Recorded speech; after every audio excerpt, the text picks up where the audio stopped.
going to try to make this as concise as possible. I'm running, so my hands are cold. It's kind of nippy here today.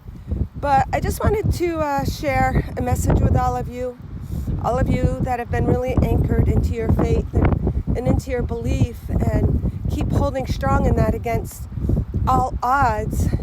But I chose to be close to the ocean for this message, like most of mine. And as we know, we as light workers, as master light blasters, as truth seekers, spiritual thought, spiritual truth, our journey, seeking and embodying and becoming one with that. The ocean represents that. It represents our ability to delve deep into the ocean, to feel our emotions. So as we all know, we do the healing through the feeling.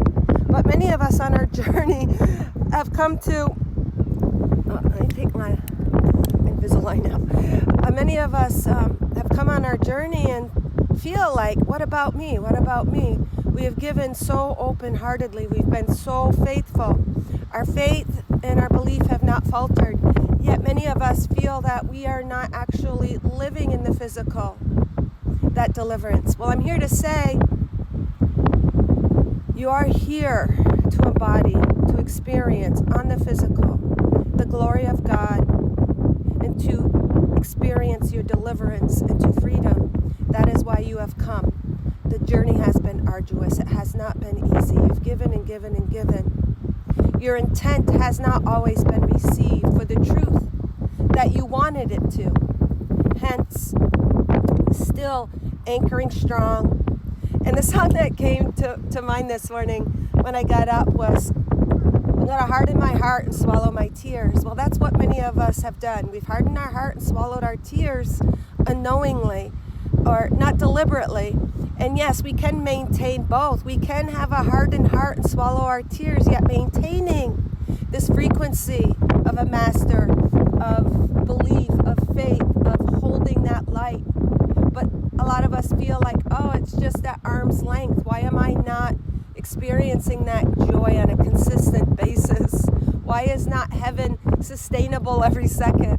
Well, I'm here to say this season is your time of deliverance, of experiencing. But you've got to have a personal experience with that light, with that God, with Jesus. As you all know and have heard, Jesus saves. And even if you're not a Jesus believer, whatever that is for you, Buddha, God, universe, just faith, just love, whatever label, that is irrelevant, because this energy, this glory, this deliverance supersedes any of that. But we have to experience the feeling to do the healing. So we need the personal relationship of admitting our, and it's not that we're broken, but our disappointment, or where we feel that we have been forgotten in spite of our faithfulness. Seagulls are soaring. In spite of our, faithfulness. You have been a faithful servant unto your heart. And that has taken you on a journey where you're like, what the fuck, sometimes, right? You're like, what the fuck? I thought I was doing the right thing. And then we harden our heart, we swallow our tears, and we keep trucking forward, right? We keep trucking, then moving forward and doing what we feel is called. And as many of you have experienced,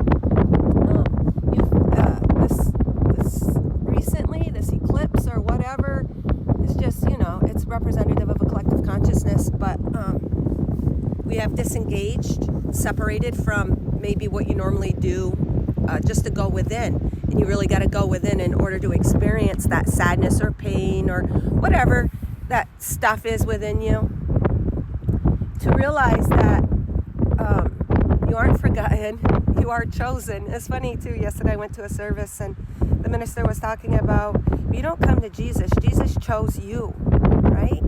And whatever Jesus is to you, he's to me the symbol, the brother, the way shower of how we can experience what he's experienced. He carried a cross, right, that he came to transmute into light. He was resurrected and reborn. But in order to do that, you have to have that personal relationship, right?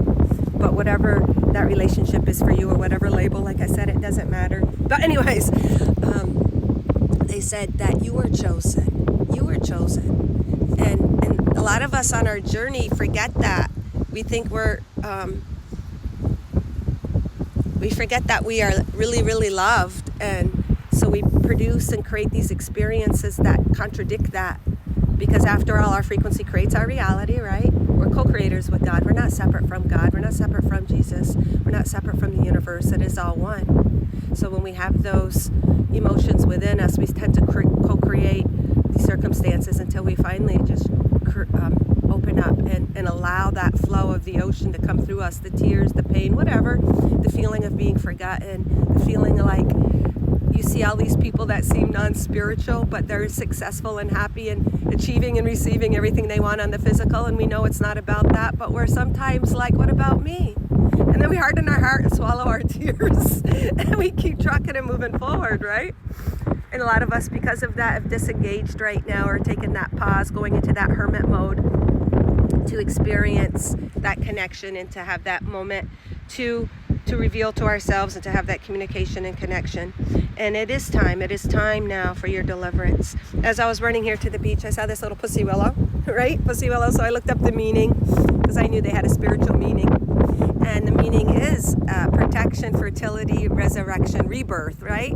So how appropriate. And during this Easter season, and any of you that follow the Easter season in the ways of Jesus being resurrected, well, you are one with Jesus and you have come to do no less than him. So you are here for your resurrection. You are here for your deliverance. You are here to embody. What hit me is, what the fuck good is it to be human and have all these beliefs and faith and not actually experience it? Well, that time has ended, guys. As you delve into the ocean of your emotion, as you come clean with your pain and let those tears flow. And I know we all know this, but many of us just keep trucking because we are called, maybe to be a caregiver, maybe to help others, maybe to be a healer. And in that, we create a wall around ourselves for that protection. So it's time to open up, crack that open and release. Break down the walls and release what is inside. Hence my book, Losing My Religion. But so our resurrection is time. And I'm just here to share that, you guys, many of us have been on that same path. We go through the same feelings, but just soften your heart. Have that moment, journal, write down, and share all of that with your creator, however way, shape, or form you believe that to be. But it's not separate from you. So you are chosen. You are loved. You are loved. And we know this, like we know we're loved. We know we're one with God. But yet we still, some of us fail to experience that. We still wake up, or we still feel like, what about me? What about me? And you're not forgotten. As that co-creator, you just need to experience all of that emotion and have those conversations within your own heart to be delivered, to be resurrected, to embody that on the earth. And I know we keep on saying we're here to experience our spiritual self, but you have to have that personal connection and openness. And I know you're going to say, I have. But there's something calling you deeper, guys. There's something deeper for you to acknowledge. Something deeper. Heaven is now. It's not tomorrow. It's not yesterday. It's now. It's within you. It's available. You just need to let go of your own judgment. And that is just knowing that you are chosen. You are loved and you are loved. All right, guys. I just wanted to share that. My fingers are freezing. This little pussy willow. And even if it's not a pussy willow, like maybe it's just a branch sprouting. But as always,